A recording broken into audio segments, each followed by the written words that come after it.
All right. Hello, everyone. I'm here with Meg Honey and Ben Campopiano. Our first time having returning guests. Welcome to both of you. Thanks, Brian. Thank you. That's quite an honor. I'm so glad that we got invited back. So, we're just going to dive into the big news of the week. President-elect Biden selecting Marty Walsh, mayor of Boston, as his new labor secretary. Big news, could be a game changer. But that has been slightly overshadowed by the attempted coup, the president of the United States now being banned from Twitter, possible impeachment hearings starting on Monday. So Meg, how was the week for you? What do you think? Well, I think it was the wrong time to take out alcohol out of my life for January. Dry January.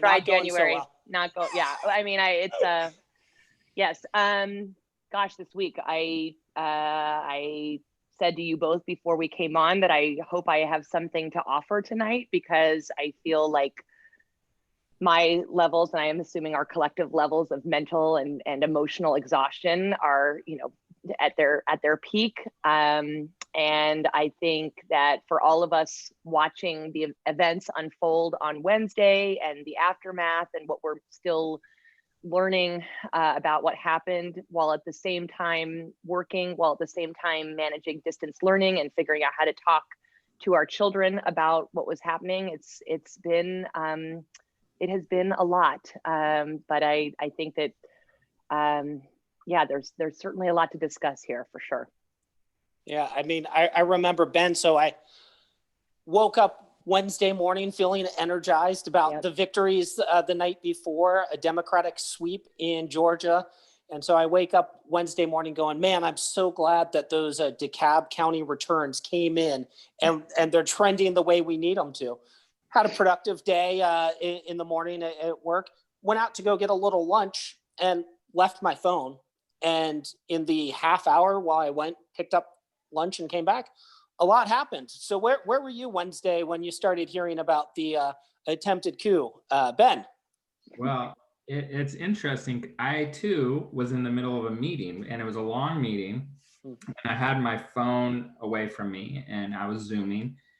And when I was done, I pulled out my phone and there was 15 texts, I think a couple from you guys, a couple from my other threads, and a couple from, my political junkie friends. And are you seeing this? Are you watching this? Oh my gosh, check this out. This is disgusting.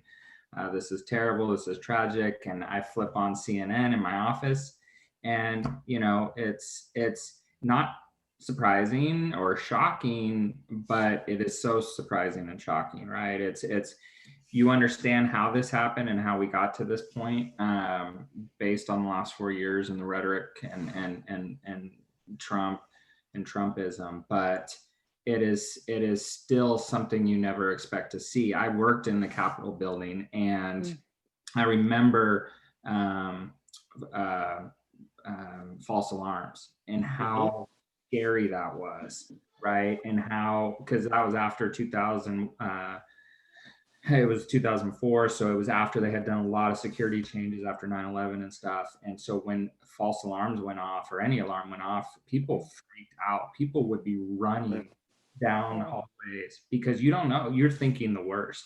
And so the fact that we've gone through so much security changes at the Capitol, I mean, that alone made this shocking, that it even got close to something like that. So for me, same thing. It was just a surreal day and a surreal moment in our history. And, something I'm certainly not surprised, but it's just so unbelievable that did happen. And it's sickening and saddening. Yeah. So Meg, I think we can say it was shocking. It was surreal, but how many people, if you're paying attention, are you actually surprised that this is what it culminated in? No, exactly right. I think, if we intellectually put all those pieces together and think about what a possible manifestation of these 4 years would look like. I think it's not, far out of the reach of imagination, but, for those of us who hold very tight to the ideals of our democracy and a democratic process and these sacred places and spaces, it was devastating and horrifying. And yeah, and I mean, I guess yet not unexpected, but there is something about watching this unfold in real time, on Wednesday, and then as we have been processing and learning more yesterday and today, and I find myself oscillating between rage and absolute heartbreak. That's where I'm swinging back and forth. And then at one point it would be easy to characterize the terrorists that did this act, or make generalize or make assumptions, and however those might live. And then I met with that piece that I think was in Slate today, that detailed the amount of people who were either ex-military or ex law enforcement who arrived in the Capitol with, I'm not going to call them right, but like the zip ties that you would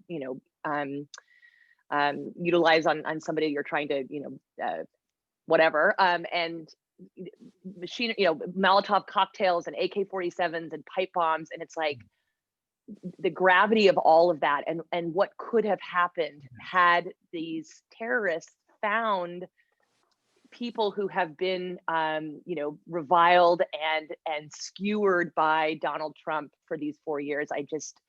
It's very overwhelming. And frankly, even the image of that man in Nancy Pelosi's desk and the feet up and all that. Yes, I know that there's we can say a lot about it. He was captured in Arkansas, yes, but like the gross violation of that act and those images. And I know that we're going to get into some of the other symbols and flags and things that were present here and what they say and what they mean, but I'm really overwhelmed by all of it. It's just, it's really too much. Well, one thing to add to that is, I said this to my mom this morning, we talked, and processed it all over the phone this morning, is how it's so terrible. People lost their lives. It's so tragic, but how much worse it could have been if one of those bombs had gone off, if someone had opened fire, and that would not have been surprising, would not have been shocking. I mean, thank God it wasn't worse, fires or trampling or shooting or bombs or whatever. And thankfully, some other type of terrorist didn't latch on to this opportunity. So I mean, it's weird to say. I'm thankful it wasn't worse, but I mean, man, it was on the verge of being so much worse. Mm-hmm. Well, Ben, I mean, you worked there, so how surprised are you that this crew of Duck Dynasty and the bar scene in Star Wars is able to overwhelm the Capitol Police, who this should not have been a surprise. I mean, anyone who had connectivity to the internet, who looked at Twitter or was paying attention to what the president of the United States was saying, knew this was happening and they were coming.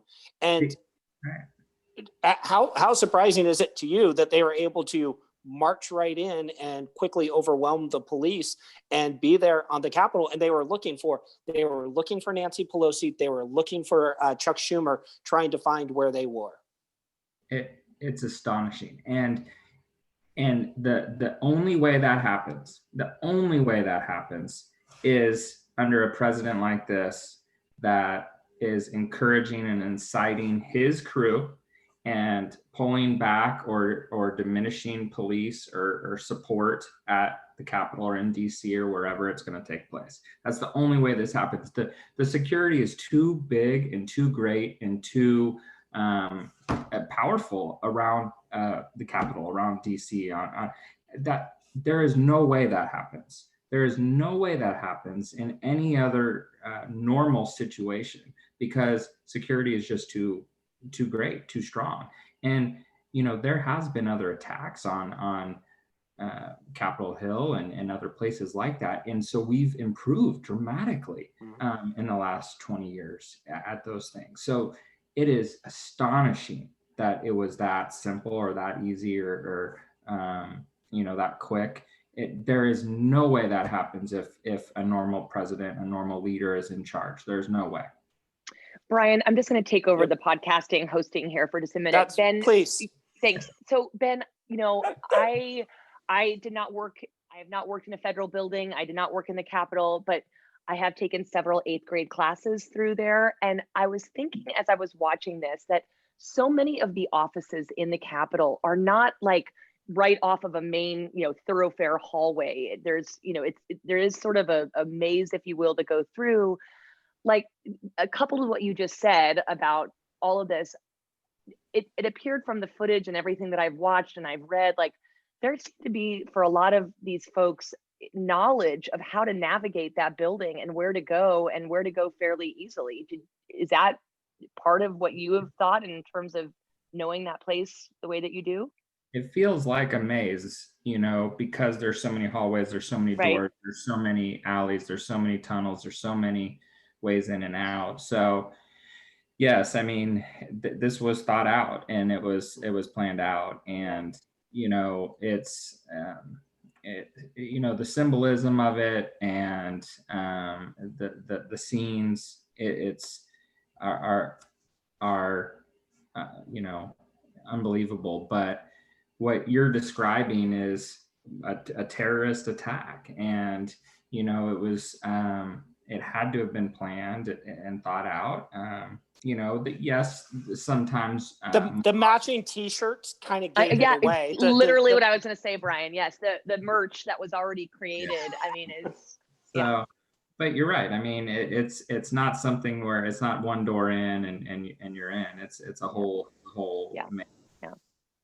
And let's talk a little bit about the symbolism. I mean, I think for many people, seeing the Confederate flag flying in the U.S. Capitol, seeing people wearing Camp Auschwitz T-shirts, wearing Holocaust denying T-shirts in our nation's capital.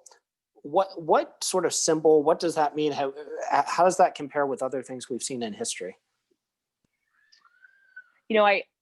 I think first and foremost, it is difficult, if not impossible, to separate the events of Wednesday from white supremacy.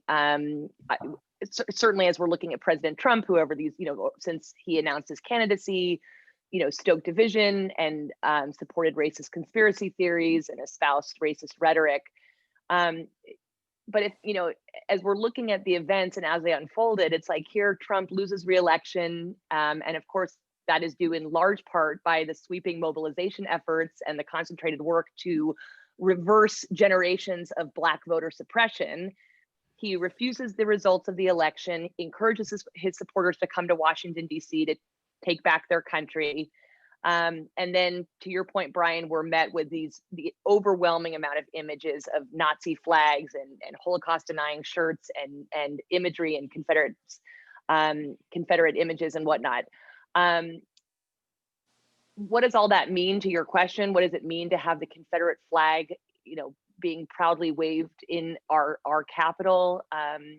Well, I mean, obviously the insurrection for me, no doubt about it, rooted in white terror. And to your other question, how does this relate to history? Well, Wilmington, Tulsa, Selma, wherever you want to look at a white backlash to Black progress, here is yet another historical example of, the first Black senator from Georgia voted in Georgia turning blue for the first time in almost 3 decades.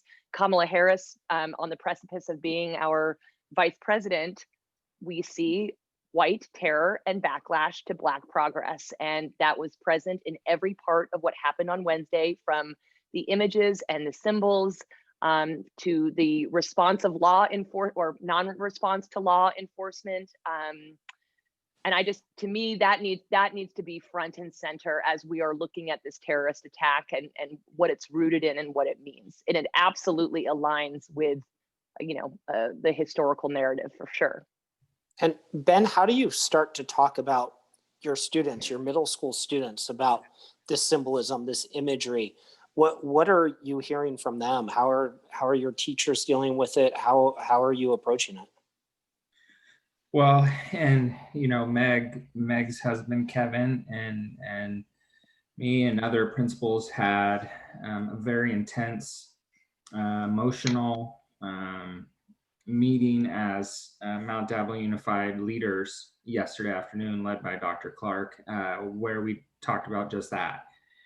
How do we support our staff and our students, and the feelings they have, and the the reaction to this, and what is our role as educators. So we talked about, and you had people kind of all over the place because we were still processing. You had, I had sent out an email that morning to my staff saying, hey, I know this is what you're feeling. This is what happened. And it's unbelievable. It's historic in nature. And, please, we need to start the discussion, but you also need to be there to support because of the emotions and the trauma that, it can cause. So, I sent my staff various resources about how to talk to adolescents about traumatic news stories. Similar, there's many 10 to 13-year-olds that maybe weren't watching it, but that doesn't mean they didn't feel it, right? They didn't see the quick images or their parents talking about it or whatever. So it was critical that for me that our staff at least addressed it and talked about it in a respectful way and mature or a safe setting in classrooms. One of our great science teachers had a very emotional conversation with a student afterwards who was just, couldn't stop crying because of her feelings and some of the other trauma that her family's been through. So, now, is every kid feeling that? No. Is every teacher feeling that? No. But there certainly was enough, to warrant a really hard look at this. And as a I really appreciated Dr. Clark bringing us all together via Zoom, obviously, but bringing us all together with a chance to talk. I mean, there was tears during that meeting. There was anger during that meeting, and it was all over the place because people were just processing this. This was yesterday, the day after, and the overarching thing is, how do we support our adolescents, our kids through this? What is our role? How do we help them process? How do we help educate them? How do we provide? This is a moment where you can't shy away from moments like this, and it's critical that we learn from moments like this, and we teach and we process together. So, but that's very hard. I mean, you guys both have young kids, and just like after 9/11 or any historic moment, you do want to talk about it, but it's how do you do that appropriately based on the kid's age and maturity and education and knowledge and all those things, right? It's a really difficult. I'm curious how you guys did it. Your kids are older than mine, and how you had those conversations. I think one of the real challenges is that, as much as I'd love to tell you that my kids sit around reading the newspaper and we discuss it as a family, or that we're all in the living room watching TV together, the way my kids consume news is via social media. It's on Snapchat, it's, text, it's those different mediums where they're interacting with their friends. And as a parent, you do your best to monitor some of that, but you don't really know how deeply it's hitting them. And so, I mean, for us, it's the Norman Rockwell, the one thing we've held on to during this pandemic is trying to have family dinner where everyone's there and just kind of asking about it. And, my youngest is the same age as Meg's daughter. She's 9, she's in 4th grade I've got a sophomore in high school who is, deeply engaged and having conversations in all his classes around this. And so, I mean, it kind of leads to some fascinating discussions around the table. But one of the things I wanted to ask you, Meg, about was, as an educator, how would you approach this in terms of there are good people on both sides of it, or when you have something that is this shocking and this jarring, how do you balance that? And what would be the approach from you as an educator? And, you know, with students, then obviously would love to hear about how you're talking with your own kids about it. Yeah, well, I think but what you both have shared, you know, resonates, and it very much aligns with my experience. To your question, Brian, I think that this moment and the argument of good people on both sides really, like, you know, underscores or emphasizes the importance of ensuring that our young people are developing critical media literacy skills, that they're able to examine or analyze, whether it be news from 2 different outlets, whether it be to really critically study photographs from an event, and be confident and capable to understand, to discuss, to make sense of what they're seeing. And then certainly as educators, to provide them with the, you know, the resources and the tools necessary to develop those skills. So I think that that's the first piece of this, is presenting an event from, you know, multiple sources. And then you know, for me as a historian, I am interested in presenting information that is backed with statistics and data and research, helping our students, our young people, question where they're finding these sources. Is what you're seeing on Snapchat a reliable and valid source of information? If not, why? How do we know that? I think it's these moments that type of questioning and process is so critical. And I have to say that, you know, working with young people for all of these years, and working with teachers who are in classrooms doing this work with students, you know, our young people are fully capable of doing this heavy lifting and critical media analysis, and looking at different sources to really understand how events, you know, unfold. To your other point, I think you both said about your own children and going through this. As a parent who has a 9-year-old and also a 7-year-old, it's hard for me not to feel overwhelmed with sadness that my children have come of age and awareness with Donald Trump as our president, that they have no remembrance of a time where people engaged in civic discourse, where there was work to build, you know, consensus and agreement across different political parties, and then how Wednesday, you know, I think something that we've all always had such deep levels of pride is, you know, a peaceful transfer of power with no bloodshed. And then we're watching this happen on Wednesday. And so I'm trying to do 2 things with my own children. One, remind them that this is not how this, you know, is intended to happen. We certainly can make the argument that everything that has set up in our country has allowed this to unfold the way that it is.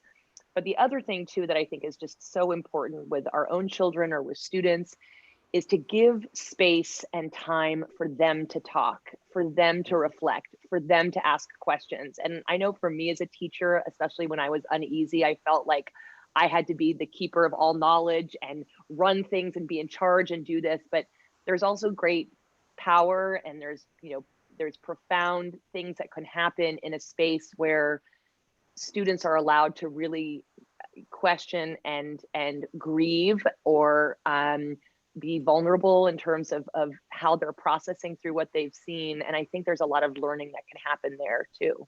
Yep. On the upside, your kids probably don't even remember the horror that was Obama when he wore that tan suit. Right. Thank God. That was pretty mean, controversial. I didn't know how we were going to recover from that moment. Right. Right. The democracy hung in the balance at that moment. Absolutely. Absolutely.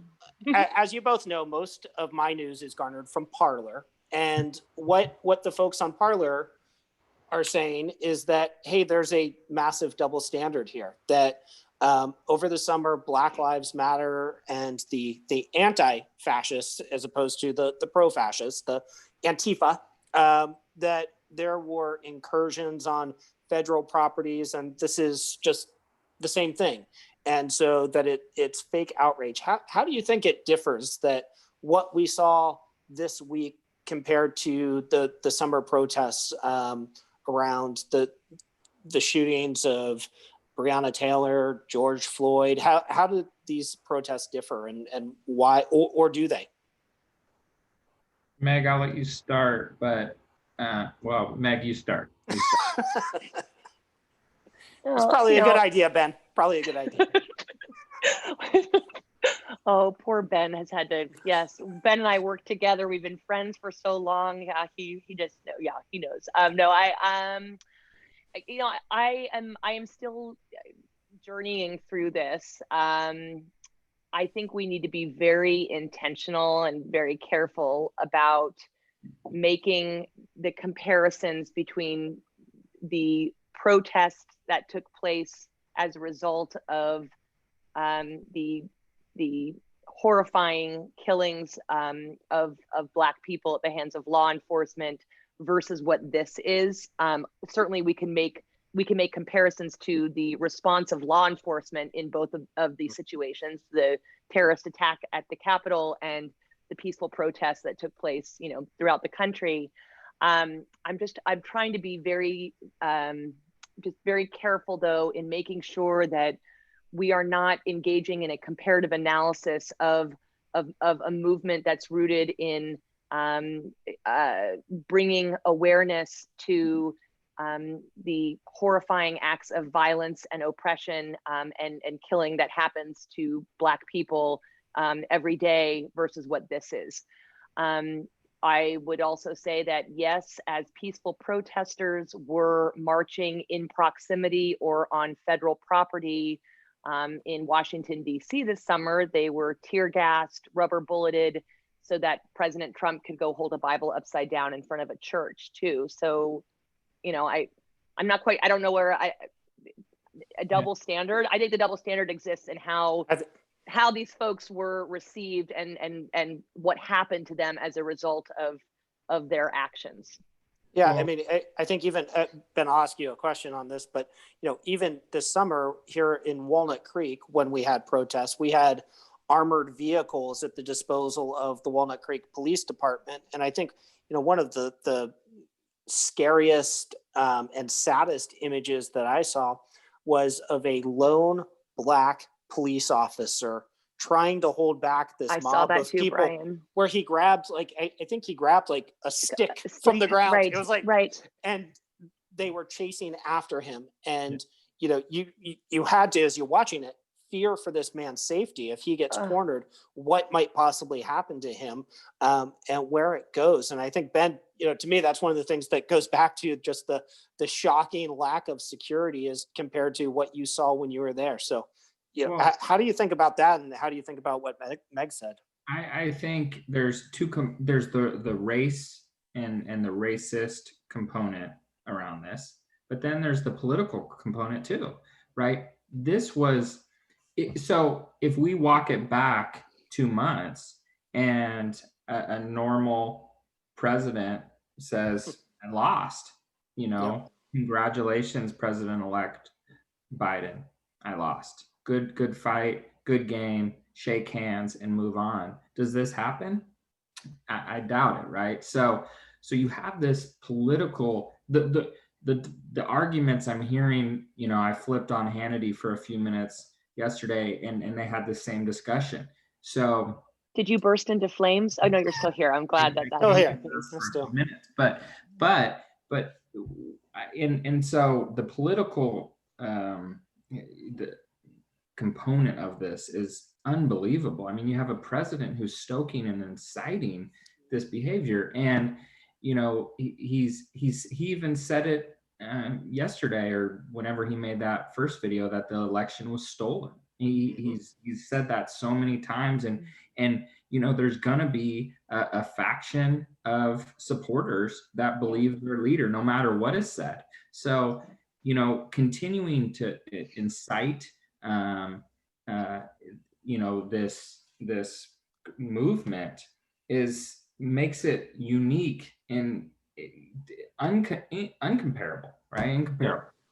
Because it's just, this was driven by our elected leaders. Think about if those House and Senate leaders and our president did not push this fraudulent, stolen, rigged election nonsense for the last 2 months, this doesn't happen. No. You know, and that's just crazy to think about politically, but it's also extremely sad. People, the way it all went down.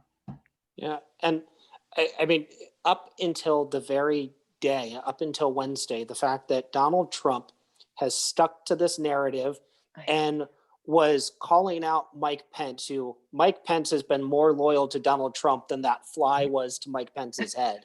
And, you know, suddenly he's calling out Pence saying, you have the ability to unilaterally just discard the Electoral College, which would have been, I'm sure, really interesting news to both Al Gore in 2000 and Richard Nixon in 1960, both of whom were sitting vice presidents who presided over the Senate confirmation of their opponent, the person their opponent, in what were much closer elections. I mean, 2000, the 537 votes that determined Florida, and the 1960 election between Kennedy and Nixon, much closer than the 7 million votes that Donald Trump lost by. And nobody has had more opportunities to litigate something than Donald Trump has, with resounding defeat after defeat after defeat. And the fact that he has managed to drag a huge segment of the Republican Party over the cliff with him, how does that happen, and how do we go from here? It's shocking. And you know, I think about it, if Kyle Shanahan and the Niners had lost the Super Bowl last year, and this was how we played it out, right? The refs rigged it, the other team rigged it, we're going to sue the NFL, we're going to sue the refs, we're going to sue the other players. There would have been groups of fans and people that said, I trust that leader, and I'm going to believe what he's saying. So that's just the reality, right? When people are in a leadership position, when people are in a position of power, there's going to be a faction of people that follow, unfortunately. But where we go from here is, you know, thankfully this ending, I think, solidifies what we all knew for so long, but it really solidifies, right? Just how terrible it's been. And so I think where we go from here is, you know, there's the logistical cleanup of election stuff and Twitter stuff and sort of the processes and systems of cleaning up Congress system wise, but philosophically and sort of emotionally, it's so clear that we need to get back to you know, a sense of goodness and decency, because this was so bad. And if there's any, you know, sort of saving grace to this ending, is that it made it so clear to even people who were borderline, right? You know, borderline on Trump. It made it so clear. So I think there is way to move forward. But going to your question of 10 minutes ago, Brian, as good people on both sides, listening to, you know, Don Lemon, Cuomo, all those guys last night, the question became, can we find common ground? Should we try to find common ground? Can there be working together, right? Should there be working together, because of how rough the last 4 years has been, right? So do you all of a sudden sit down with Lindsey Graham now and these guys, or do you just say, no, we got to push on and move on? You know, it's a good debate. Well, and Ben, I agree wholeheartedly with everything you just said, and I am holding tight to idealism, you know, that the ship is going to be righted, that we are going to come back to an era where there still might be fierce disagreements, but we are going to do that in a way that speaks to the best of our ideals and our values. And that's coupled with, you know, just very deep concern and worry about folks that I don't necessarily think are at all engaging in leaders of the Republican Party who have now finally renounced Trump or who have resigned or whatever, but are instead either have at best Fox News on all day, or at worst, what is it, OAN? Is that what it's called? OAN all day, and are continually being fed a completely different story. And I think, as we look at the people who committed this horrifying set of acts on Wednesday, it's like it's that James Baldwin quote, like ignorance armed with anger is so dangerous. And I share your optimism and great hope for the Biden-Harris presidency, and hope that we are able to come back. And I think we also just need to be very vigilant to what happens when people are engaging in narratives and information that is not rooted in truth and does nothing but stir up these these deep divisions and racism and xenophobia and all of it. So if you were advising the president tonight, or in a month, or in 3 months, would you be encouraging him, his cabinet, his supporters, his Democrats in Congress to try to bridge those divide? Or would you guys be saying, you know what, for the next 2 years, we got to just get stuff done. We got to move forward with, our agenda, and be damned with that part of the process. And, it's an interest. I mean, I'm curious what you guys would say, because it's hard to know. And we've been through such a rough, few years, that it makes that question very real. There are people all over the map on this, on how much do we placate, and how much does the Democratic Party try to move to the center here, because Joe Biden's been talking about uniting, coming together, but you also have the White House, the Senate, and the House, and you have an opportunity for a couple of years to make some change. Well, since you and I have taken over this podcast, I'll have Brian answer your question. So go ahead, Brian. Well, thank you, Meg. I think that one of the things that Democrats don't do a great job of is recognizing that Democratic policies, the Democratic agenda, is incredibly popular with the American people. And what we don't do a great job of is actually selling that agenda and talking about that thing, talking about Obamacare and the expansion of medical coverage, or having a stimulus that is not $600 but is $2,000, and that is as a start. That these are incredibly popular policies that we get sidetracked and lost in all the noise, and that Donald Trump, and it's not just him, I mean, it goes back, it's what Fox News has done, has, helped create these cultural wars and these distractions. And whether it's, the invading hordes from Mexico, or the caravan that's coming marching toward the border, or the China flu, or Antifa, that they find the boogeyman and make you scared of it. And what you'll notice is Donald Trump is masterful at stirring people up and sending them on their way.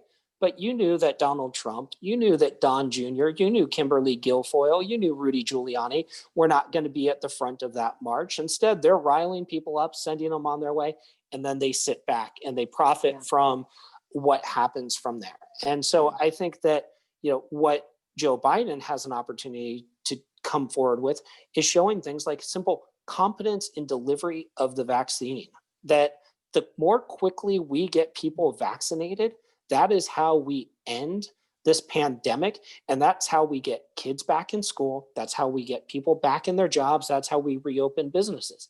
And this administration, what's kind of gotten lost here is that yesterday was the deadliest day of the pandemic, that more than 4,000 people died, that this thing did not magically go away at Easter. Everything that Donald Trump, who, when you listen to the Bob Woodward tapes, he knew all along that this was deadlier than the flu.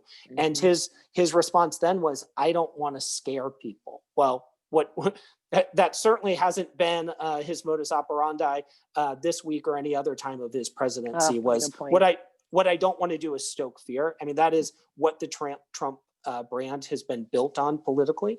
And so I think that Joe Biden, one of the biggest things that the Democratic Party has to do is figure out how to tell that story, how to tell that narrative.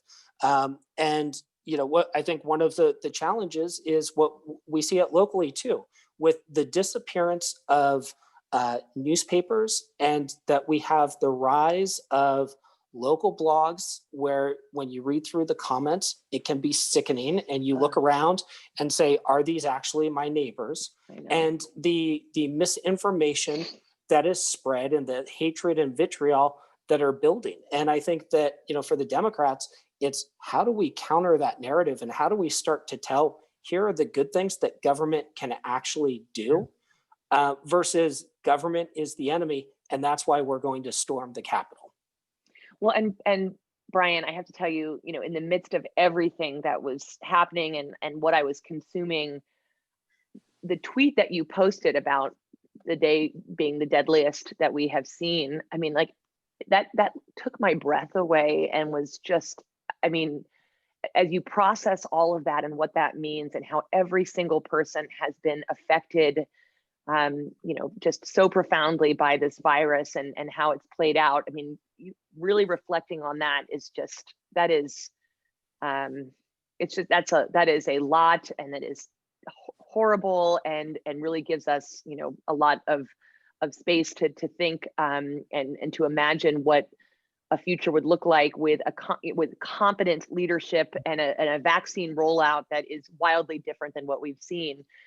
And, I know this sounds maybe minor or whatnot, but Ben, to your point about, these followers of Trump, no matter what happens, continues to do it. It's like, at this moment, I am looking forward, and it's almost hard to even imagine our president addressing the country and not insulting somebody, or calling them a horrible racist nickname, or going off script and making all of these inappropriate and offensive remarks. Like, even just that part of what this new administration means, I have to believe that is going to bring hopefully some sense of what decorum looks like, and what leadership looks like, and how we engage with each other, and how we address incredibly difficult problems. It's almost like I don't even remember what that's like. It's going to be, that's the sea change I'm very much looking forward to. I said this to someone yesterday. You could have disagreed with President Obama's policies, but you could never reasonably argue that he didn't have the smartest people in the room. He didn't have the most competent, people around him, systems in place. He took a lot of heat for he made decisions slowly. He took a lot of heat for that.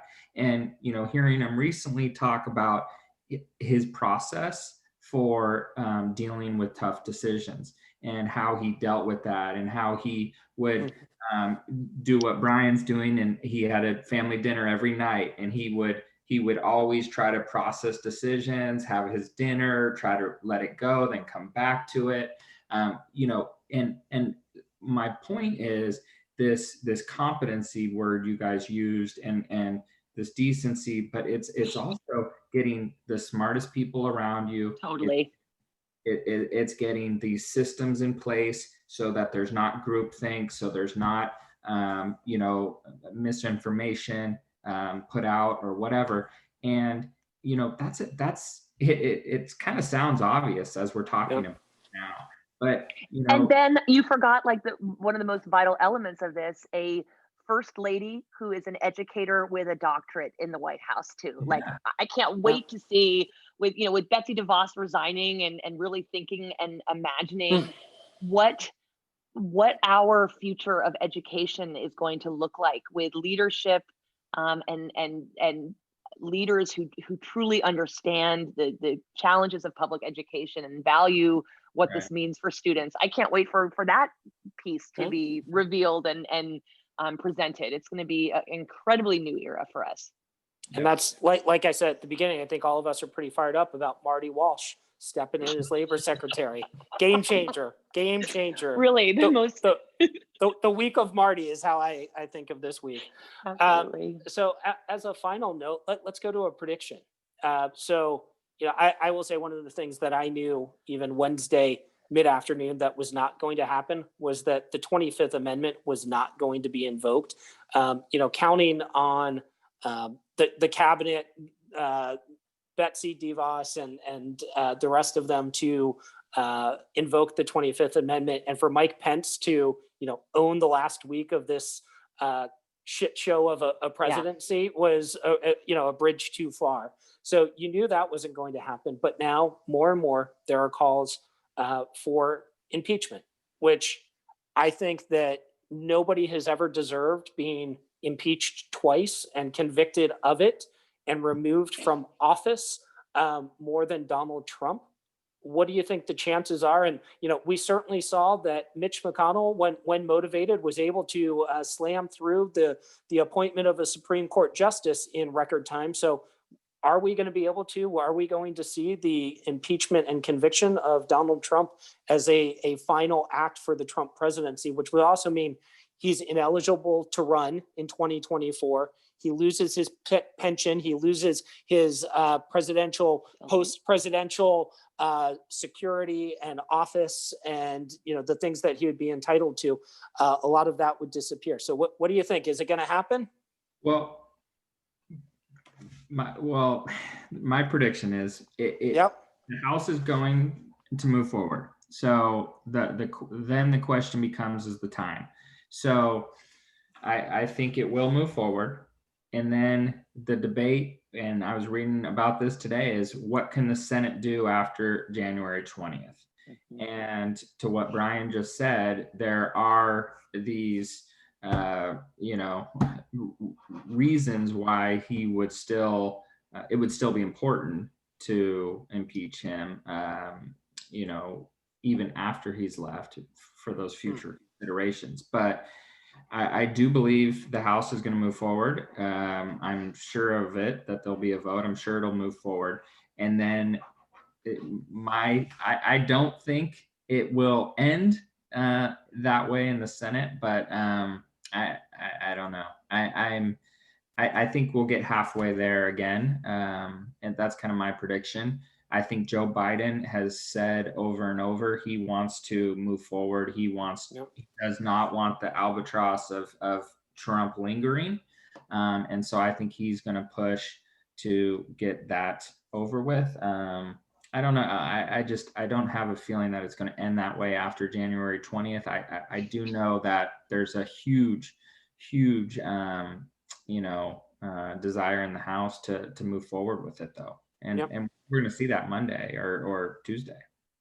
And the fact that Chuck Schumer is now the majority leader of the Senate seems like it matters a whole lot more than if Mitch McConnell were the one dictating this. Well, and we didn't even talk about Georgia, guys. And Stacey Abrams. Well, that was like 2.5 months ago, wasn't it? Wait, I know. The fact that Chuck Schumer is the majority leader, the fact that Georgia, went blue, and these senators, it was amazing, and what that means for every little piece of legislation that gets brought forward, every debate, every judge, every cabinet position, it is huge for so many political reasons, but also for the legislation that we're talking about, whether it's education, climate, whether that's social justice, whether that's stimulus, whatever it may be. Supreme Court nominees. It got that much easier. And, we would have been naive to think that Mitch McConnell, even if this had occurred, that Mitch McConnell would have made things smooth over the next couple of years. That would be totally naive to think that would be the case. Yes. As he says multiple times, elections have consequences. And so, the fact that Stacey Abrams and Georgia and we're not going to also what they did there, unbelievable. And I'm even more grateful now after the last couple of days that we have control there. Me too. Yeah. And I agree with all that. And I will just say, I'm actually more interested and want to do some more learning and understanding of what potentially happens to Donald Trump post-presidency. What does that look like, you know, in terms of charges being brought, his family? I'm interested, and yet at the same time, I feel like in this age that we live in, history will remember, you know, the images, the news, the footage of what has happened, not just on Wednesday, but over 4 years. There's just going to be so much for us collectively to process through and think about. And I also appreciate one of your other tweets, Brian, that was sent in terms of your overall assessment of Donald Trump in the last few days. Do you know which one I'm talking about? I think I have an idea, Meg. Yeah, yep. And I appreciated that too. So Yep. yes, all of it. But don't you think that what happened on Wednesday was an impeachment of itself, in a way that what it did was it solidified who this, I mean, look, is there any chance, even if he ran again now, that he could win? Is there any chance? Yes, there. I will say. No, Brian, no. I'm going to tell you. I mean, and I will say that, you know, in 2015, I was out there saying the facts that, you know, not too long ago, Arnold Schwarzenegger had been our governor and George W. Bush were our president.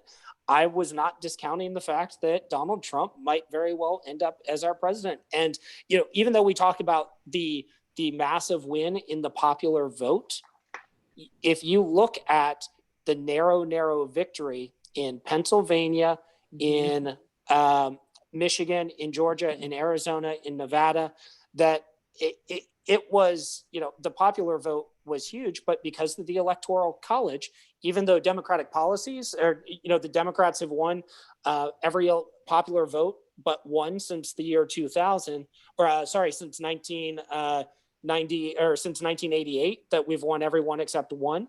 But the fact that the Republicans have this inherent advantage in the setup of the Electoral College as well as the Senate. So no, I'm not discounting it, Ben. Well, you know, you're right, and the Electoral College has to go, and it is the worst. But I just think that what happened on Wednesday was solidified to me how he goes down in history. I do think, you know, he deserves impeachment, but to Meg's point, I don't know enough about what that would mean after January 20th, what that would look like. But, you know, I was reading about it today. I mean, there is a desire in Congress to do more than just let this one slide. Yeah. Yep. Well, I think, you know, Wednesday definitely brought me off the fence. I'm no longer undecided on the Trump presidency. So I've landed squarely. But I think it's a reminder for all of us that, you know, things like you can't go in. I mean, look at the money we threw into, and we've talked about this before. Look at the money we threw in South Carolina against Lindsey Graham. Look at the money we threw into Kentucky against Mitch McConnell. And they actually both won re-election. I mean, the Democratic candidates for Senate were incredibly well funded, but so much of that came in the last few months of the campaign, and they literally didn't know what to do with all the money. And instead, if you look at what happened in Georgia, it was a consistent effort to build a grassroots organization.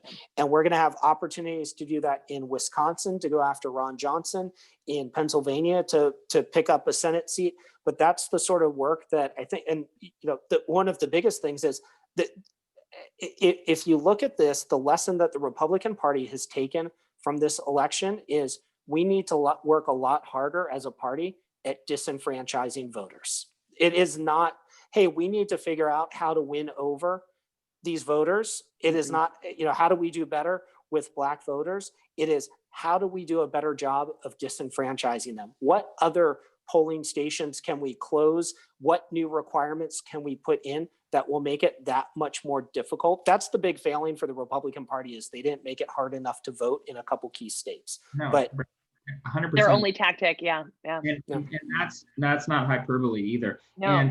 And what else?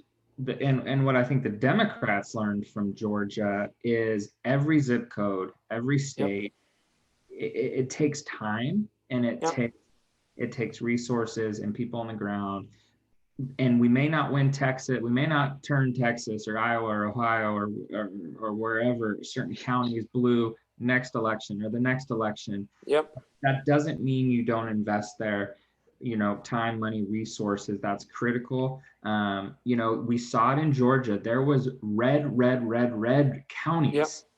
that more Just Democrat tweaked a little bit.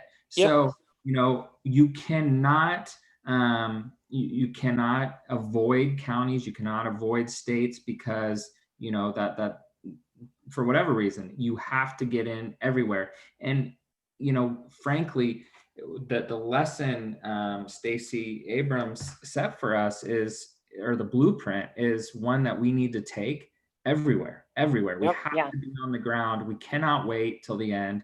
We've got to get people on the ground. You've seen what Beto O'Rourke has done in Texas the last couple of years. Did it pay, people say, well, did it pay off this cycle? Well, a little bit, but not as much as it will in 2, 4, 6, 8, 10 years in Texas, right?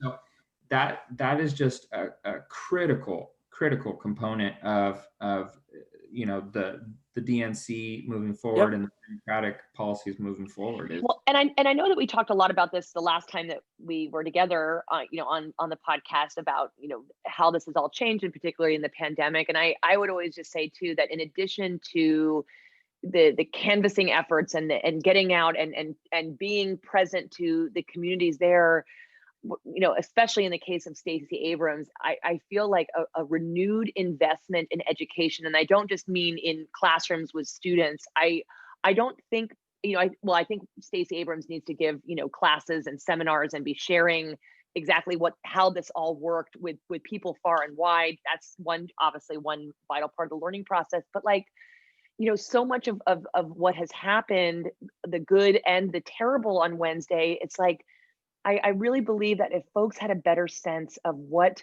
voter disenfranchisement looked like between poll taxes and literacy tests and violent mobs and intimidation, I think they would be much more acutely aware of what is currently happening and the efforts that are happening to close down polling spaces or require IDs or all the other ridiculous elements that are here. I think that we need to keep ensuring that people have an understanding of what used to be, and in a lot of ways how not different it is. And I guess I will just say one other piece to that end, and I don't want to deviate from what you both are talking about, but my God, watching what happened in Washington, D.C. and obviously Ben and I, who taught for so many years and taught U.S. history and government, I was so reminded of the Ku Klux Klan rally that took place in the 1920s. It was like 30,000 people just came to Washington, D.C., no masks, proudly marching on the streets. They were welcomed. The Washington Post wrote about it. And it's like, that was like abhorrent. And I would talk about that with students, and we would dive into what that all meant. And it's like, here it is again. We have terrorists that are taking selfies and are not at all afraid to be recognized. There are just so many historical connections here that I think are really vital for us to consider, whether that be in what's going to happen with voting and engaging people and ensuring that folks have access to the to polling places and to the ballot, but also to be just very aware of how delicate our democracy is and what that really means. And that was like kind of rhetoric or whatever, a cheesy thing that you'd hear in a government class. And now we can use Wednesday to really speak to how that plays out. No, go ahead, Ben. That democracy is fragile, and that we have to get involved. And, one thing that I always, and Meg was the best in the world at this, is getting kids involved, getting students involved, getting people involved. We cannot sit by. To Brian's point, in 4 years, it's going to be just as tough to win. People have to get involved, and that starts with education. It truly starts in, elementary school when they're learning the presidents, all the way up. It starts with education. It starts with those dinner time conversations. It is critical that kids understand the importance that they play, the voice they have the role they play, and citizens understand the value they have, the impact they can have. It is so critical. It is so critical. We need, you know, I was texting Meg about this a month ago. We need more social, in our high schools, we need more classes covering these social events, covering these situations, covering how people are feeling, how these situations are being dealt with, how political parties are handling them. We need more of it because those kids are going to be voting in just a couple years, and we need to do more to support them so they are ready and prepared and excited to do those things. Yeah. So we got lots of work to do. And, you know, I think, Ben, one of the things that stood out as you were talking, it reminded me, you know, I don't think we've heard his name much this election cycle, but you go back to Howard Dean with his 50 state strategy when he was chair of the DNC. And that's what this all comes back to. So we've got a lot of work to do. I appreciate both of you so much. I know you both had big plans here on a Friday night, but instead you chose to spend it with me. So thank you both so much and have a great evening. Thank you, Brian. Thanks, Meg. Thank you.